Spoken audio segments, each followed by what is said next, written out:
내년 주택시장은 수도권과 지방의 양극화가 더욱 심화될 전망입니다. 주택산업연구원의 보고서에 따르면 2025년 수도권 주택 매매 가격은 1.7% 상승할 것으로 보이는 반면 지방은 1.4% 하락할 것으로 예상됩니다. 이러한 디커플링 현상은 수급 불균형과 경제 여건 변화가 주요 요인으로 작용하고 있습니다. 수도권에서는 인구 증가와 젊은 세대의 주택 수요 확대가 가격 상승의 주요 원인으로 꼽힙니다.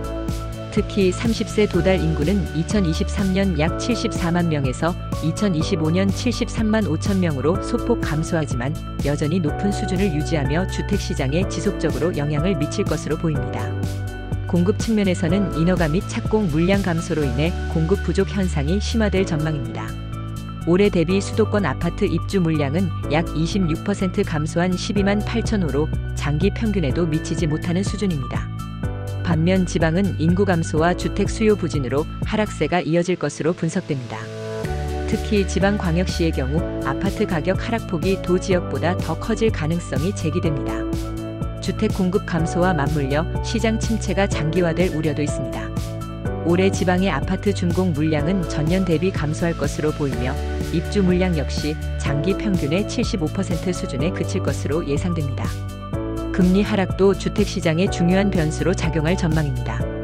내년 한국은행의 기준금리는 2.5% 수준으로 인하될 가능성이 크며 이에 따라 주택담보대출 금리도 완화될 것으로 보입니다. 이로 인해 매수 심리가 다소 회복될 수 있지만 지역별로 효과는 상이할 것으로 보입니다. 전문가들은 수도권 주택시장에서는 공급 부족과 금리 하락이 상승 요인으로 작용해 가격이 오를 가능성이 높다며 지방시장에서는 인구 감소와 경제 둔화가 주요 리스크 요인으로 작용할 것이라고 분석했습니다. 정부는 내년 주택 공급 확대와 주택 금융 규제 완화를 통해 시장 안정화를 도모할 계획입니다. 하지만 공급 부족과 수급 불균형 문제를 해결하기에는 시간이 더 필요할 것으로 보입니다. 내 집 마련을 고민하는 소비자라면 지역별 시장 동향을 면밀히 분석해 신중히 접근해야 할 것입니다. 지금까지 하우스존 부동산 신문이었습니다.